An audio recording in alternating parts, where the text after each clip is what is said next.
To open the meeting of Hamilton Township, Thursday, September 3rd, 2019. Will you please stand for the flag salute?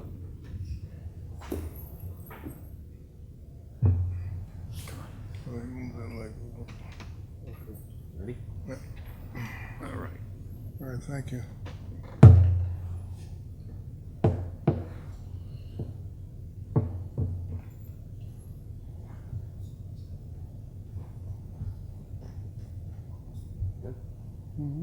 Would you like to lead us? I pledge allegiance to the flag of the United States of America and to the republic for which it stands, one nation, under God, indivisible, with liberty and justice for all.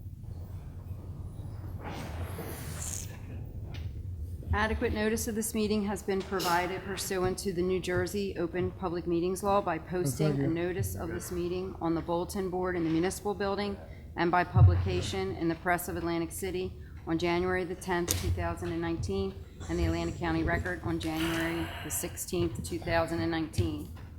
Mr. Gishard? Present? Mr. Kurtz? Here. Mrs. Link? Here. Mr. Silva? Here. And Mayor Schenker. Here. We have a moment of silence for private reflection.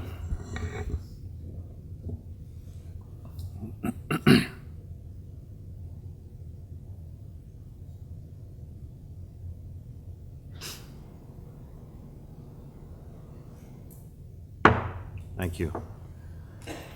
Let's move on. We have no additions or deletions. Early public comment on agenda items excluding items listed for public hearings. Mike?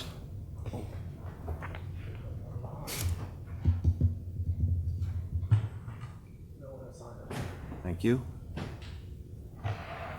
Discussions, formal actions may be taken. We have Carol here from Ford Scott who's going to give us a little report on the audit.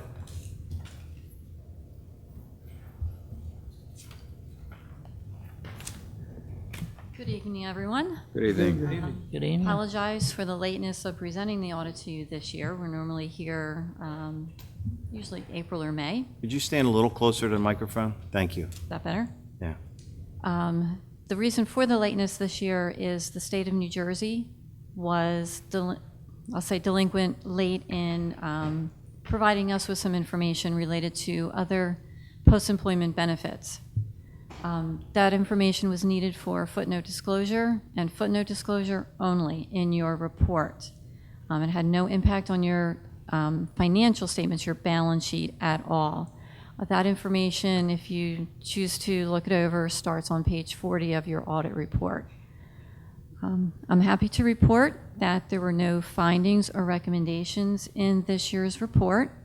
The finding that we reported on in 2017 that was related to the municipal court bank reconciliations was clear during the year. All the bank recs throughout 2018 were in balance, timely, complete, and if there were any issues that Tony found while she was performing those reconciliations, were taken care of immediately. So nothing was hanging around from month to month. So she is very much on top of things right now.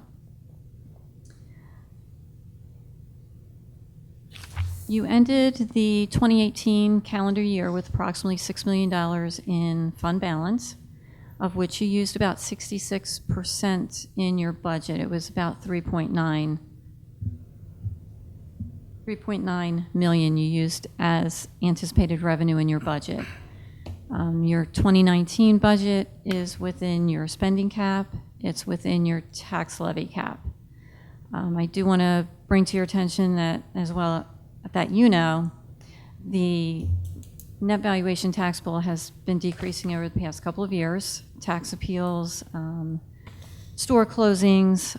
So it is very important that you continue to monitor your budget, both revenue and expenses throughout the year to make sure that adjustments can be made so that you're not surprised at the end of the year and you're prepping for the next year's budget.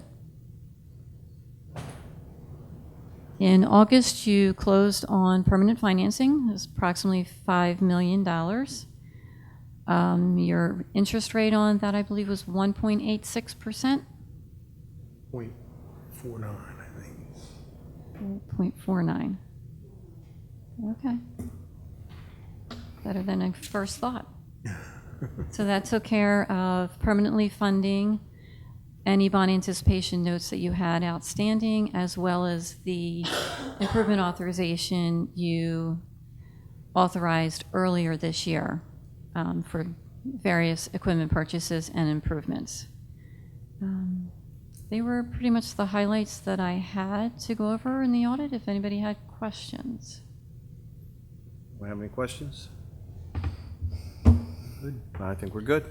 Everything looked Thank good. Thank you. I want to also thank the entire staff of Township Hall because they definitely make our job a lot easier. So thank you. Thank you. Thank you, Good. Carol. You're welcome. Okay, next up, we have a resolution certifying the governing body members have received and reviewed at a minimum and the comments and recommendations portions of the 2018 audit. So moved. Second, Second. Motion and a second. Do we need a roll call for that, Bob? I would. All right. Rita, please. Mr. Gishard? Yes, Mr. Kurtz? Yes. Mrs. Link? Yes. Mr. Silva? Yes. And Mayor Shanker? Yes, All yes and carried. thank you. We're going to move to C, locating the fire truck on Bainbridge Avenue. If you could give us a little I background. believe I'm in a conflict of interest with respect to that, so I'm going to excuse myself. Okay. Mayor, I apologize, the chief, fire chief, and Bobby Hamilton couldn't make it tonight, but I did have a meeting with Bobby this morning, and what they're considering is locating one of their fire response vehicles it's on Bainbridge Avenue and Fifth Street. It's at the corner. He has a large building where he keeps his large recreational vehicle. And he's agreed to allow them to keep a fire truck there during the course of the bridge being out of service over by Cotton Mill. That way they have a fire truck on each side of the bridge. You would have responders going to the site, but they said they've talked with them, and that's not going to be an issue. When the fire truck goes out, there won't be any lights and siren until they hit Route 50, out of the development. And he's already talked to some of his neighbors, and he plans on talking to the rest of them as well. In order to provide insurance, we're going to need to do a lease with Bobby. I spoke to him this morning. He doesn't want any money, just a dollar lease, whatever it takes to put it together. So that way we can get insurance on his building in case something happens or a fire truck damages the building or burns or something. So we need to have that insurance. And I think that's about it. I just wanted the committee to know because then when the word gets out, the neighbors are going to hear, and I don't want you to be blindsided if a neighbor asks you a question.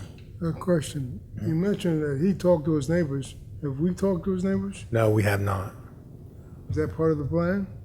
Well, I wasn't planning on talking to him. It needs to be part of the plan. Yeah, okay. It's our fire truck. Yeah. We'll get the complaints. You want to do a mailing, or do you want to just knock on doors, or? However you do it. Go door to Yeah, door, problem. sell Girl Scout cookies while you're doing it. I don't care. Okay. With the understanding it's going to be about 2 years this is going to go on. Because when that hits and, there's movement there, even though the neighbor won't complain, but you always have some that want to know what's going on. I don't think there'd be an issue, especially if it's showing them some benefit, but you still got to do it. Yeah, I just don't want somebody coming to us later and saying, you never talked to us about this. So it is out of the norm. I appreciate Mr. Hamilton doing what he's doing for the township. It's very important that we locate a truck. And there have been discussions, and, there's not really any good place to put it.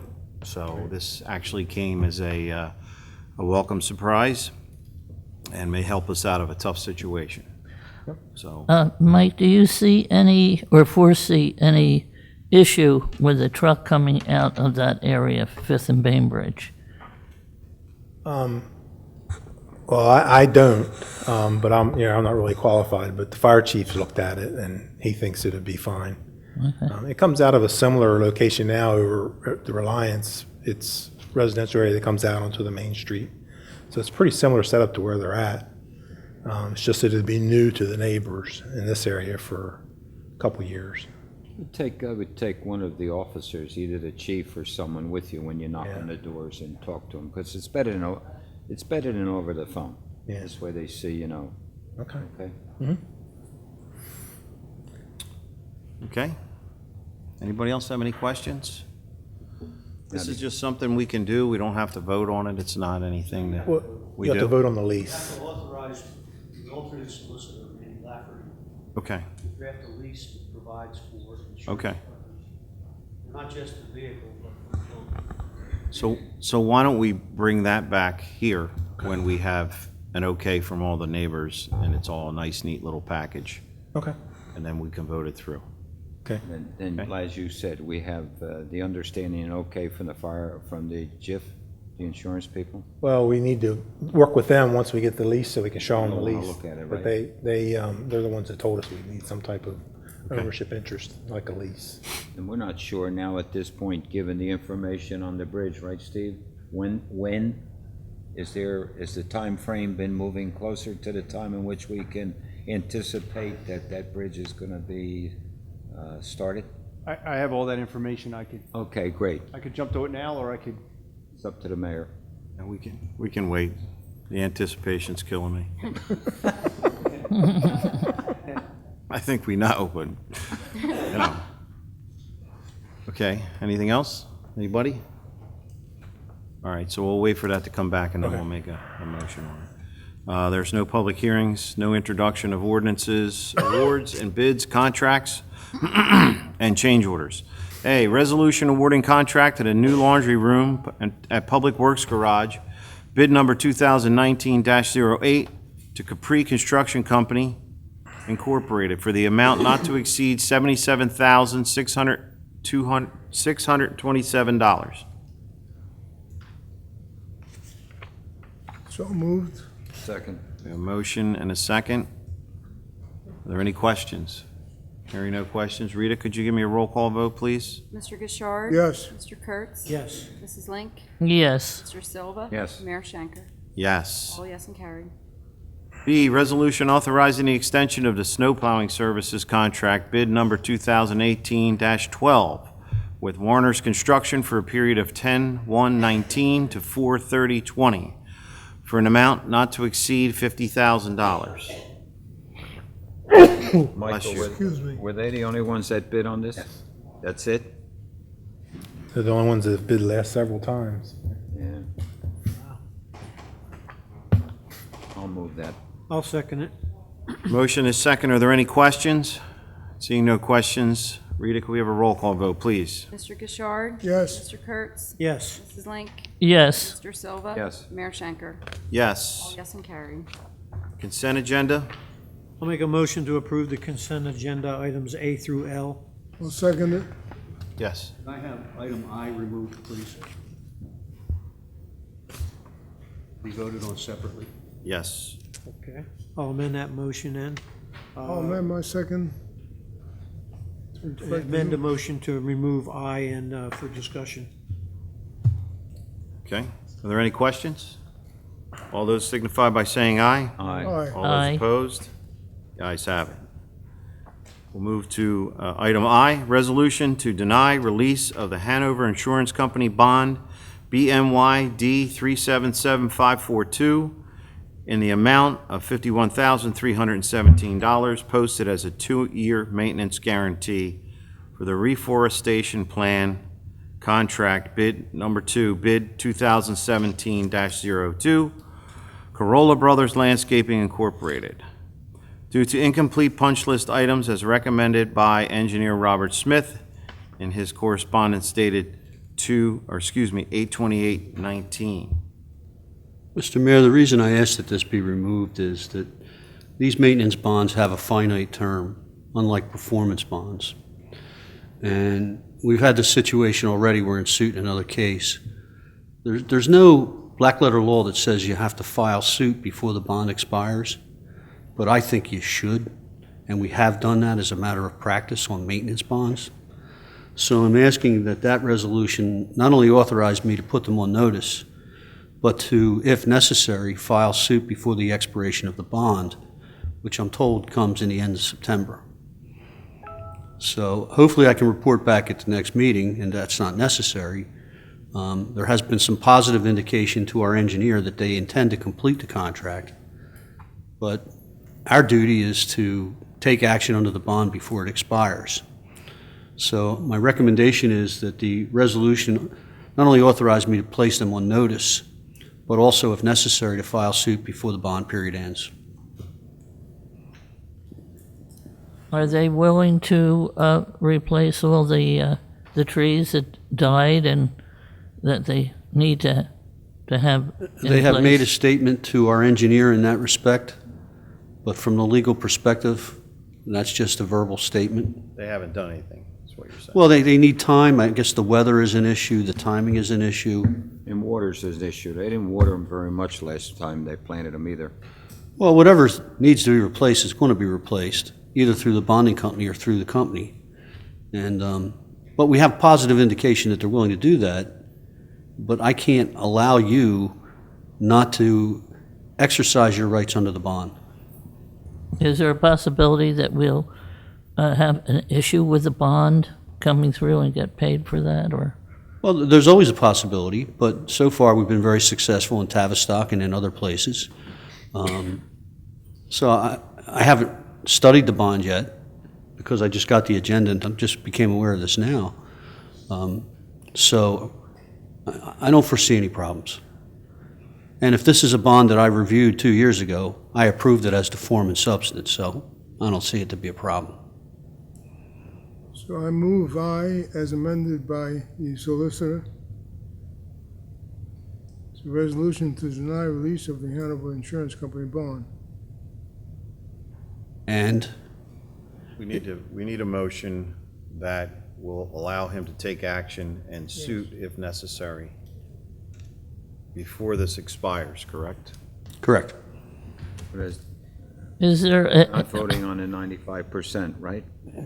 I'm sorry? What about the 95%? Well, it's 95% some places, it's 100% other places. Well, it should be 100%. I mean, I've sent them an email telling them it's got to be 100% because that's I what we agree. bid, and they've come back and said something different, but it'll be according to the contract and what well, we it's bid. 24 trees for 95. I mean, what's 100%? I mean, they're there, they're planting. The others are dead. Plant them.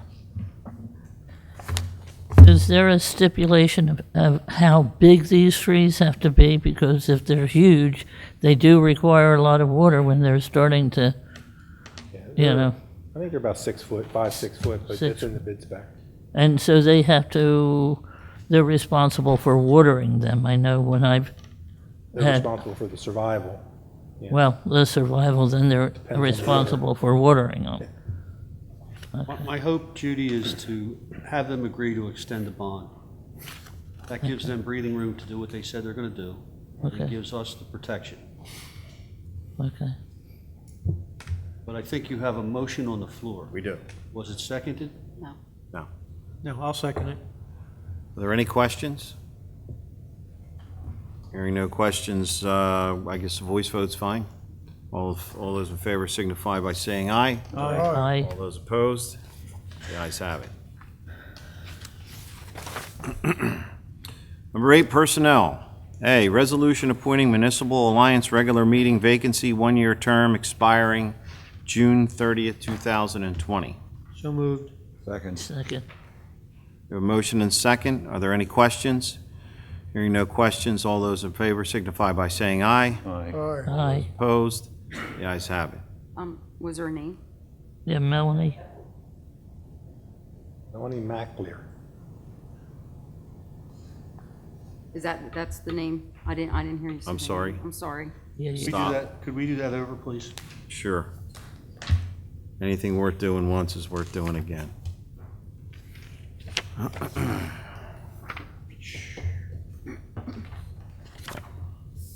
My apologies.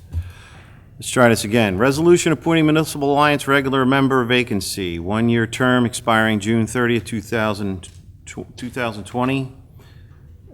Melanie Mackler, Mackler. So moved. thank you. Second. A motion and second. Any questions? All those in favor signify by saying aye. Aye. Opposed? The ayes have it. B, resolution authorizing to conduct a promotion process for the police sergeant and police lieutenant to backfill vacancies. So moved. Second. A motion and a second. Are there any questions? Roll call, please. Hearing no questions, Rita, could we have a roll call vote, please? Mr. Gishard? Yes. Mr. Kurtz? Yes. Mrs. Link? I have a question. How many vacancies do we have? 1 and 1. One of each. We have one lieutenant One. vacancy. Of course, when you promote the lieutenant, then you'll have a sergeant vacancy. Oh, okay. Oh, okay. So, all right. Yes. Yes. Mr. Silva? Yes. Mayor Shanker? Yes. All yes and carried. Thank you.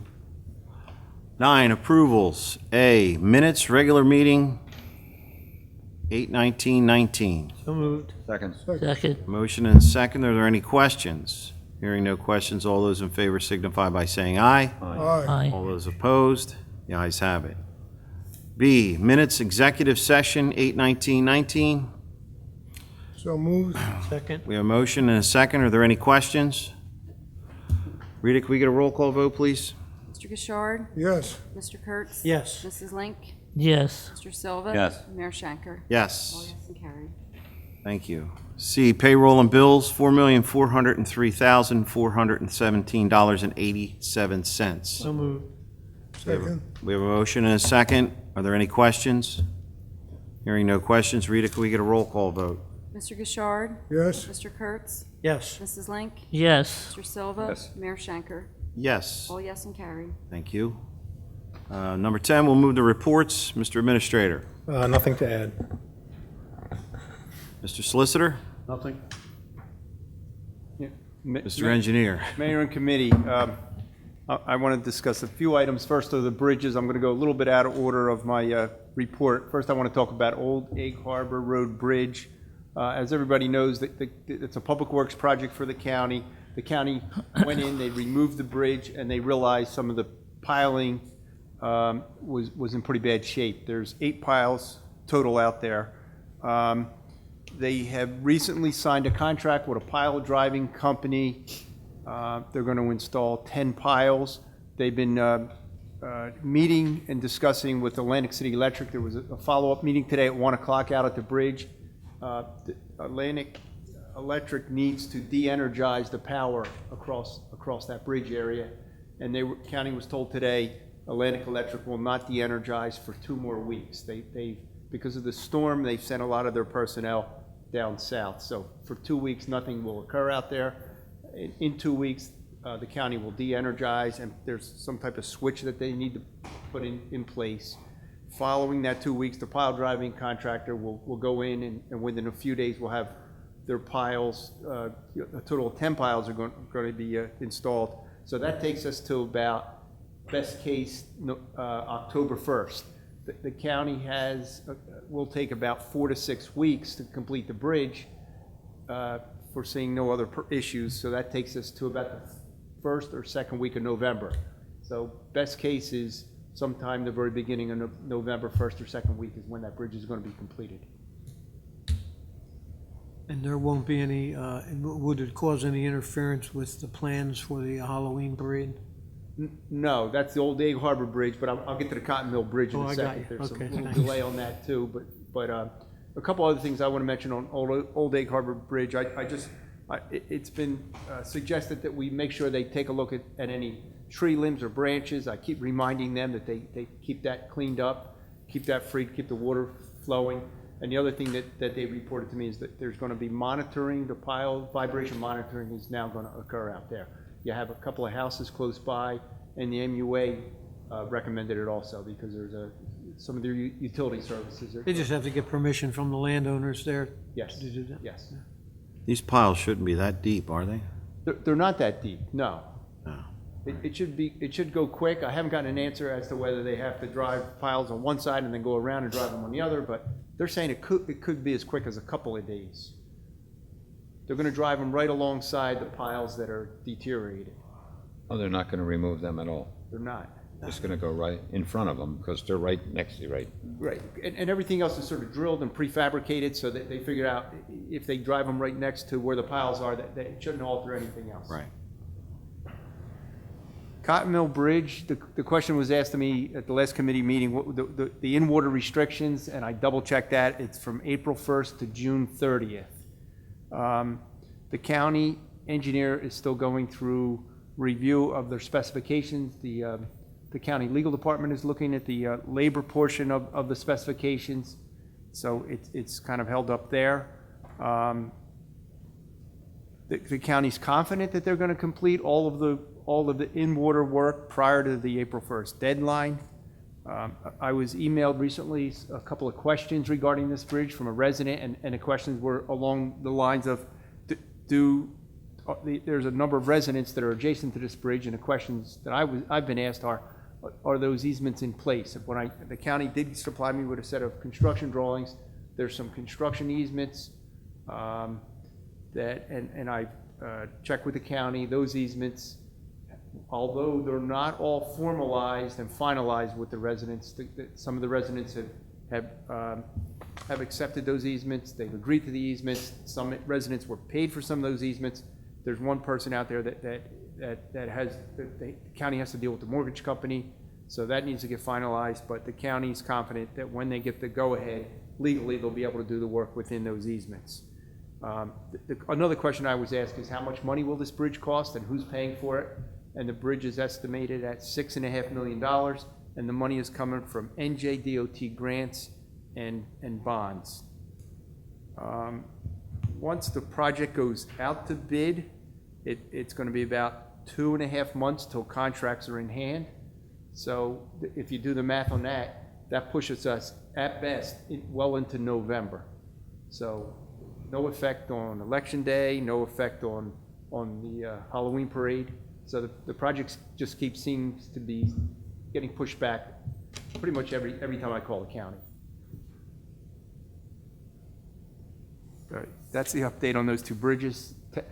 Tavistock, I wrote a letter to Mr. Sandman recently. We have $46,000 available to us, and this is all of the road work is substantially complete. The 5 basins are fenced, so there's $46,000 available. Mr. Sandman gave me a copy of the agreement, how the money, it doesn't say in there how it could be used, but it says that it shall be the recommendation of the governing body and with the recommendation of the engineer. I've been talking to Lou DeChico out there, and he's had a number of suggestions how he would like to use the money, and I plan on meeting with him very soon. I know one thing on his mind is there's a basin out there that's extremely steep, and he'd like to fence that particular basin, but there's $46,000, and I'll be meeting with Lou, and we'll work through, what the association are thinking, but I'll bring back a recommendation to Township Committee very soon. From the time that all the work is done with the bonding, how soon do we have to accept the roads back in there? Well, there's a process for that, and Steve's familiar with it. His office would have to issue a report that there's been compliance and that it's up to standards.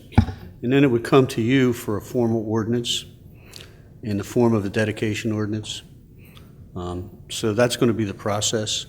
There's, I'm told, a small punch list with respect to the road issues. In speaking with Steve Phillip, Roger, there was some interest in directing the funds to improve portions of the original street that appeared deteriorated so that it wouldn't go on our road program. That is a good position to take. It may turn out that there's enough funds to do that and also put the fencing around this one basin. It's been a very successful project thus far. And in the agreement that I gave to both of you tonight, the Township Committee maintains control over how those funds are going to be used on the recommendation of the engineer. The reason that those items were brought up, so committee knows also, is that in taking back the roads in there, Gasco was one of the main roads that hadn't been touched at all with this. And if you looked at that road closely, forget about the fact that the new portions versus the old portion, there's a big difference not only in appearance, but the work on Gasco needs to be done because there's large cracks developing in that roadway. And if there's some type of maintenance or some coating we can do on that roadway, I think ultimately when we do take back the roads, I'd hate to see that part of the 2020 road program, if you understand what I'm saying. So you want to make sure all that roadway in there is the way you would want it to be when you accept it. And as long as there's funding, let's do it. I agree. I agree. I just want everybody on the same page. That's why I wrote Bob the letter, Yeah. and we, you know, we're paying close attention now that we're sort of at the Listen, I'm not against them beautifying their entrance. Their entrance looks great now, and I can understand it now. They feel great about their neighborhood. They want to show it off to everyone who goes by. And it's certainly nice that they take that type of interest in not only their neighborhood, but the community in general. they're very proud of that development right now, and they want to show it off, and they want, you know, they're saying, one of the items in the letter was landscaping, and I think we could do something to bring a little color to the entrance, and they, you know, they're proud of it, and they want people to come in and see it. So $46,000, We can we'll get make it some go mileage along. out of it, I hope so. We will. If they can get the asphalt and the fencing done, that would be perfect, right? We'll make everybody happy. Yeah. By the way, Aye. as an aside, you may not have seen this, but under the settlement agreement, the association has to indemnify the governing body, the engineer, all of the agents and employees of the township in the event of personal injury or property damage emanating from the basins. And it has to be funded through and protected by an insurance certificate. The certificate that was given to me was not to my satisfaction. I filed a motion to compel them to make it consistent with the settlement order, and either last week or the week before, we got a certificate that does exactly what the settlement agreement says. I sent that to Michael, I sent it to the clerk's office. I think it's up April 1st of each year, and I instructed them to put it on a tickler system to make sure it gets renewed. So if there's ever an injury, you know, God forbid a kid drowns or falls through the ice or something happens there, we are fully protected. I just have two other items. Brett Knoll and I met with, regarding the emergency generator outside here in the parking lot. We met with the gentleman from Cummins, and he looked it over and explained to us the product they supplied to us. And I didn't realize this at the time. The generator unit itself sits on top of a fuel tank. The fuel tank is twice the size of any other typical generator, or any of the, it had to do with the hurricanes that they were having at the point in time where it was decided that we need a generator. So that was a little bit unusual, he said, but regardless, that tank is a double wall tank. The paint that's on top of that, the seal coat, is flaking. Janney Electric did not show up for that meeting. We've been in contact. We're going to keep pursuing having that coating repaired, replaced. We're going to stay with this till we solve it. Something that Brett picked up on the day we were there. Brett actually did a quick inspection, walked around the back of the generator and saw that two of the panels that might have been sort of scratched or nicked at the corner when it was being installed, there was some evidence of rust, and that's under maintenance guarantee. So the gentleman from Cummins, who's been with that company for 30 years, said he's putting us in contact with their department that will come and replace these two panels. They're sort of vertical panels. They're probably about 8 by 12 feet. So, you know, we're going to get that work taken care of. But we'll stay with this. Brett and I will stay with this till we solve this emergency generator. The next thing I just want to talk about is I was invited to a meeting at Chancellor's Place last week. They hired an engineer. We did a walkthrough of the project. Their engineer had some very good ideas how to expand some of the storage capacity of their basins. They know they may never solve their problem because some of the basins were constructed at maybe too close to the water table, but they're taking a proactive approach. Their engineer had some really good ideas, and I think I could work with them administratively to get some of these basins enlarged in volume so that when we do get another year where we have 68 inches of rainfall, maybe they won't have as many difficulties as they had last winter. Along with that, Atlantic Electric is on a maintenance program now. They're going to be doing repair, restoration, and taking care of the vegetation and keeping their basins as large as they can. Every quarter, they're on a schedule right now to do work there. So since we got involved with this, there has been no water that has come down from Atlantic Electric down to Chancellor's Place. So we'll keep an eye on it and keep things moving forward. Very Was good. their maintenance schedule a result of your consultation with them? I'm sorry, The maintenance schedule they're on now, is that a result of your consultation with them? it is. The lower basin at Atlantic Electric tends to get silted up and gets vegetation, and then the water can't go through the pipe to the back basin. So maybe 4 months ago, they cleaned it, they scraped it, but I noticed vegetation was growing there again, and I talked to Ken Mosca, and he's on a maintenance. He has a contract with a contractor, so he's been proactive. That concludes my report. Thank you. Thank you. I wanted to thank you, Steve, for that striping on Mays Landing Summers Point Road, where you continued the double striping past North Street. Makes a big difference. Thank you. Thank you. Move on to Township Committee. Judy?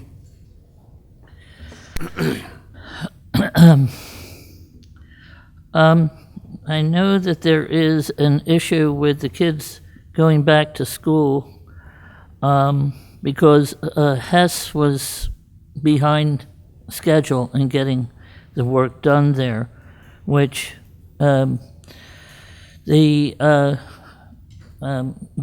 one thing the school or the Camp Blue Star had to let the kids out 2 weeks before they went to school, which actually was a problem for the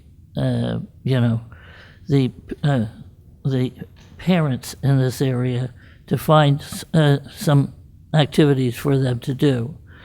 And now we're coming to the point that their buses are going to be circumvented around because of that old Egg Harbor Road. That should lead to a little frustration. Hopefully, it'll be okay. I've been driving through the Hamilton Township noticing that there are so many signs that are illegal that should be removed, like we'll sell a house at cash and, those type of things, which have no telephone number on it or any way of getting a hold of them. But my question is, why can't Public Works pick them up and, have them available to those people who want to contest, well, my sign was up, but we feel as though we want them back. But I know during our election time, if there are not in areas where they're supposed to be, the county Public Works picks them up. And I just, I think it's kind of unsightly for all these different little signs to be in the area. And I'm just suggesting perhaps that our Public Works could possibly pick them up and bring them in a storage area back here. What do you think? You're talking about even the ones that are on private property? Well, for What about instance, the ones that are along the roadways that right away might belong to the state, or I'm not sure, but you just, no, these are not, well, for example, I don't want to be a naysayer, but there is one for the Boy Scouts right there as you go from 50 onto 322. I mean, I'm not against Boy Scouts, but that is not a legal thing for them to do, to put a sign there. Well, wouldn't it, rather than pick the sign up, and I know it's a lot of work because of the size of the township, but if you've got a phone number, couldn't we just alert the people that your signs are in an area? That's what we do. And Yeah, maybe but they would come and that's pick what them they up? do, but there are a lot of signs that they can't find the people and they don't leave a telephone number. Why they don't? They leave an email, some of them. I'm just seeing, a plethora of signs which should be removed. That's all I'm saying. And is there a way we can deal with that other than just turning it into the zoning board every time? Or to Debbie to get them removed? Are you talking about temporary signs? Yeah, The answer is, if they're in our right-of-way, Brett's fellows can take them down, they can discard them, they can store them, they can make arrangements for the sign owner to come get them, should they decide to do so. yeah, If they're on private property, that That's raises another different. issue. If they're political signs, they're the most protected free speech there is. no, I'm not talking about political No, signs, I for know, sure. I know. I'm just talking about the ones, power washing. No, I know. If it's in a county right away, we can notify the county. If it's in the state right away, we can notify the state.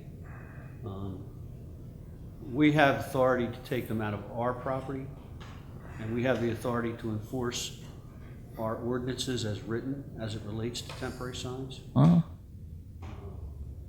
So that's the answer. I mean, they're all over the place. I agree with you. But Yeah. if it's on private property, that's a whole other issue.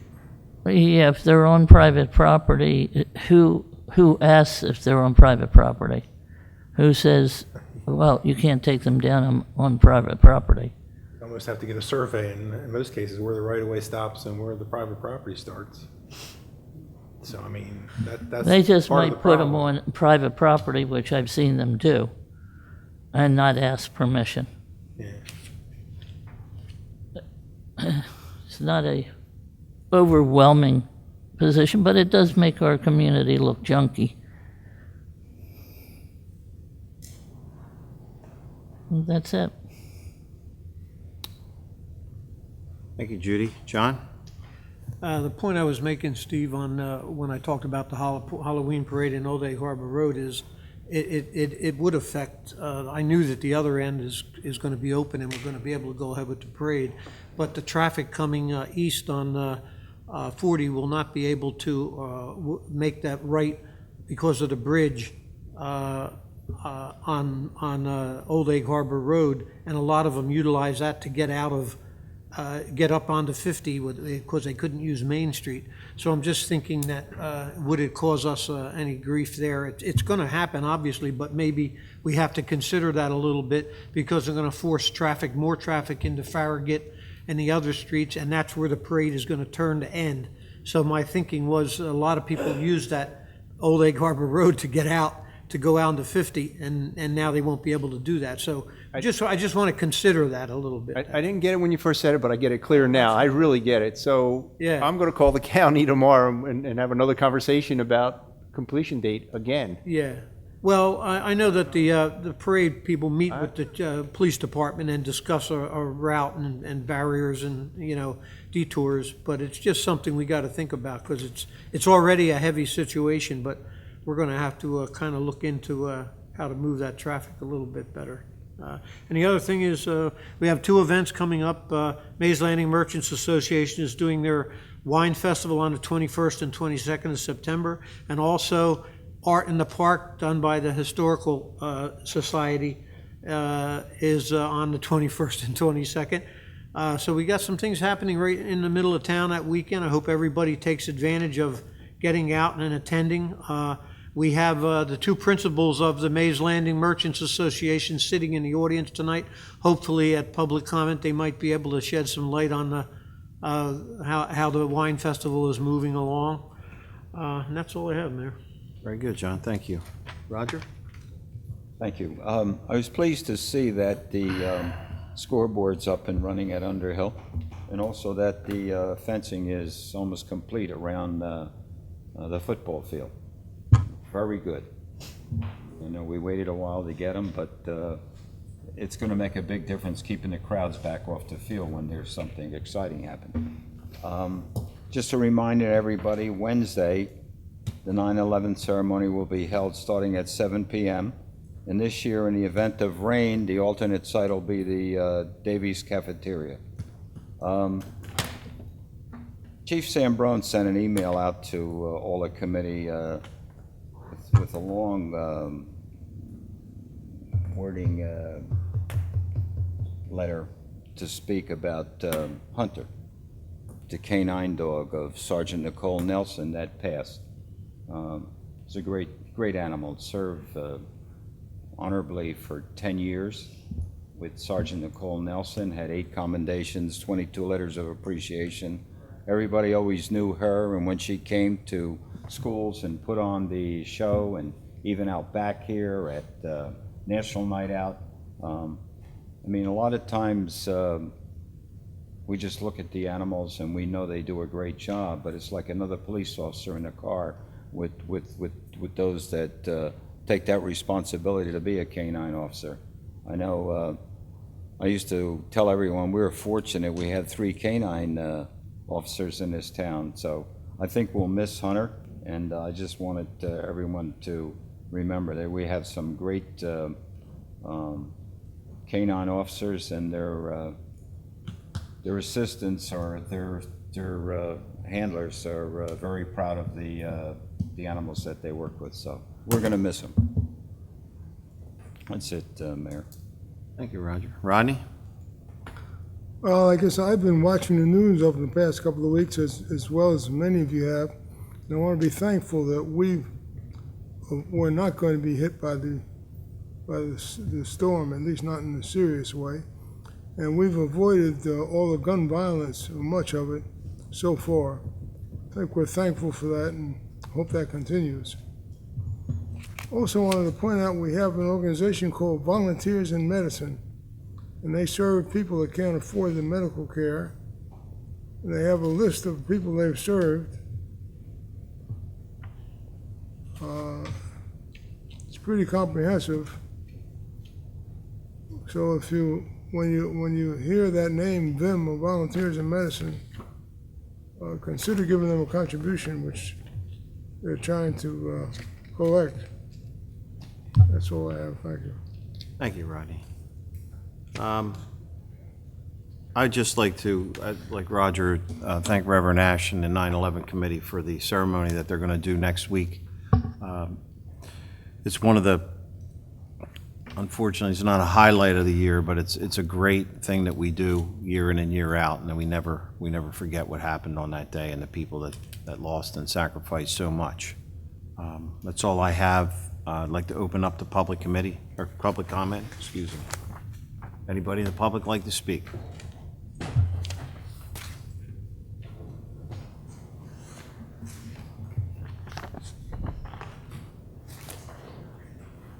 Dan Snodgrass, president of the Mays Landing Merchants Association. Thank you, John, for teeing me up. First things first is thank you all 5 of you, and all of the township workers, Ingrid, Chief, Rita, everybody working with us so well to get the logistics of the wine festival up and running and really just so seamlessly done. Yes, we were very excited about the wine festival. As of today, we have sold twice as many tickets as we have in any other previous year as of this date. Going forward, we're very excited about some of the announcements that we've made. All the wineries were coming back except for one. Unfortunately, they were just an older couple and just couldn't make it, so we actually replaced it with a spritzer company because everybody seems to like White Claw and Truly, so we decided to add that to the wine festival this year. It still does fall under the wine. We did check. The other thing we would like to announce is on Saturday night there's going to be a VIP concert with Austin Jajorio, who was a contestant on The Voice last year. If you like Michael Bublé, he's exactly Michael Bublé. He was on The Voice last year, and we have him booked for a private VIP concert. Those will be going on sale in a very short time. And also, we'll be announcing probably the earlier part of next week. I can't quite say it now, but gentlemen, just know that you won't miss any college football games or NFL football games or Saturday and Sunday if you do choose to come to the wine festival. So again, thank you all for everything that the township has done for us in support of us. We use the wine festival to be able to fund our hometown celebration, the fall festival. We've bought helmets for the Lakers. We've bought band jackets for the Oakcrest Band and scholarships to ACCC and their culinary department. So the wine festival is really how we can do all those things. So we really do appreciate all your support. So thank you very much. Very good, thank you, Dan. Anyone else in the public like to speak?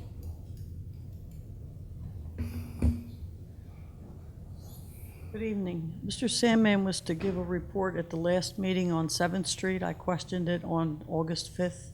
Can we get that report tonight? Yeah. That would be the two properties that you cleared the houses and how we can get the clear title. I can sit down and listen. Thank you. Okay. The question that was posed to me, I learned this from Joan Anderson, always move the mic, was when we go ahead and approve demolition and we go through the process of notice and the right to a hearing and finally demolition, the question Ms. Dix had is what was the priority of the lien for the monies that were spent by the township to demolish those properties. Those liens should properly be filed as tax liens. They're called municipal liens, but they have the strength of a tax lien. A recorded tax lien is paramount to all prior and subsequent liens and property rights. It's prior to any mortgages, it's prior to any prior judgments against the property, it's prior to almost everything except what's called a super lien. And very, very rare exceptions to this. A super lien is something like the Spill Compensation Fund Act under the Federal Act, where commercial properties are polluted. It would not be prior to that. There's other certain statutes like what was called the Resolution Trust Company and the Federal Deposit Insurance Corporations, which has afforded certain protections from these liens, but they're limited. So the bottom line is that if they're properly recorded as a municipal tax lien, they have a priority over almost everything, except for the rare exceptions that I'm talking about. So it would even trump a prior tax sale certificate lien. So it gets the highest priority, but again, it depends on the value of the property, depends on what it can, the reality of the finance is the property worth more than what the lien is? But to answer your question specifically, it is given one of the highest priority liens possible by law. So the bottom line point that I was getting at a month ago is, are we going to proceed, if the lien is recorded, isn't the next step to proceed with a foreclosure action in a court? We don't have to wait 2 years on that like on a tax sale. No, you don't. So shouldn't we proceed with starting the foreclosure so we can clear those two lots, even if you sell them? I made the comment, they aren't $50,000 lots. I mean, we all know where they are. Even if you only could sell them for $25,000 each, at least you'd recover some of the money and maybe turn them into some kind of a productive use. Well, when the township government goes in and demolishes Structure.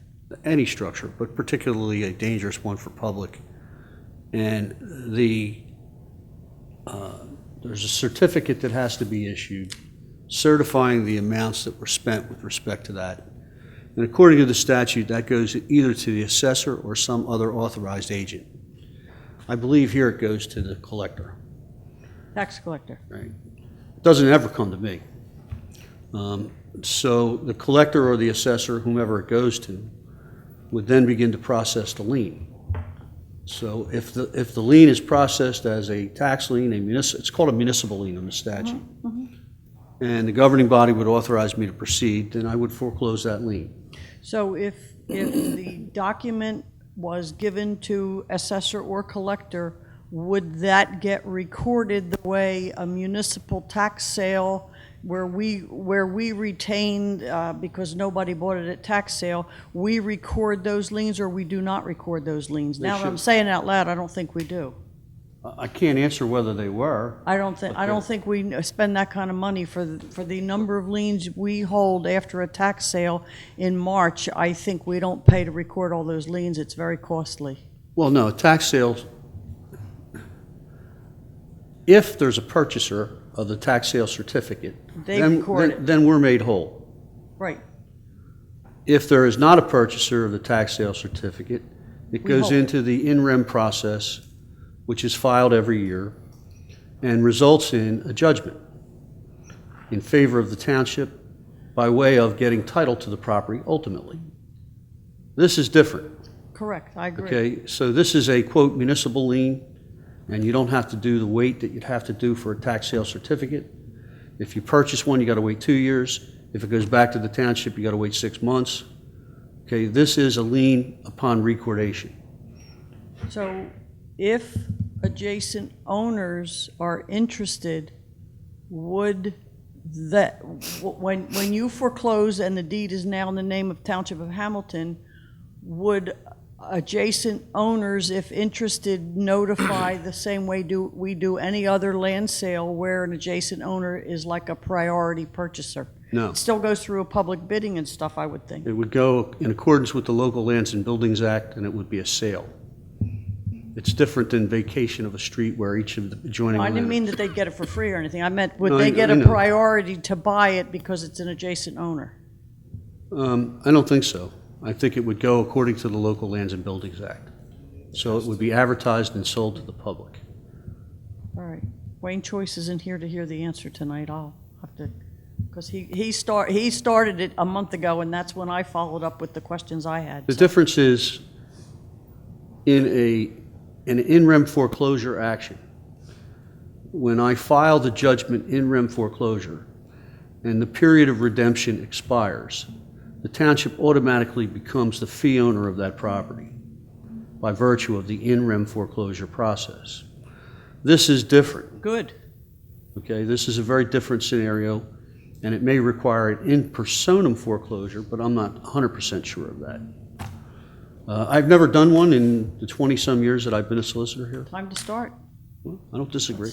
Let's do this and let these people who want to see our money recovered to the extent that it can, but I think maybe it's a good test case to get it going. It shouldn't be that hard. But you know and I know over these last 10 years or so, when you do the annual effort to foreclose on the township-held certificates, that by the time the court in Trenton approves that you can do the closings or sales, whatever you called it, it takes like a year and a half. It takes forever. You know what I'm talking about? Are you talking about the in-rems? Yes, I couldn't think of that word for the Well, moment. the in-rems used to be very quick. Yeah, but and in then light- then Trenton takes forever to approve your list. No, there was such a vast number of foreclosures in the state of New Jersey Yeah. in the last 8 years that I couldn't get a docket number sometimes for 4 or 5 months. That's what I meant. And the race was always in the past to get the judgment by the end of December, so you didn't have to reserve for uncollected taxes on those properties. That is impossible in today's world. That's why I'm glad this thing is a separate thing, because we could get it moving and get it back on the books. Thank you.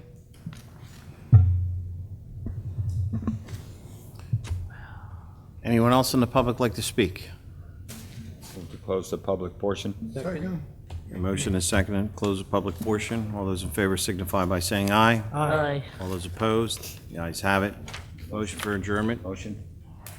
Second. Motion is second to adjourn. All those in favor signify by saying aye. Aye. All those opposed, the ayes have it. From 2 meetings a week to... So he wants to. It won't slide tonight.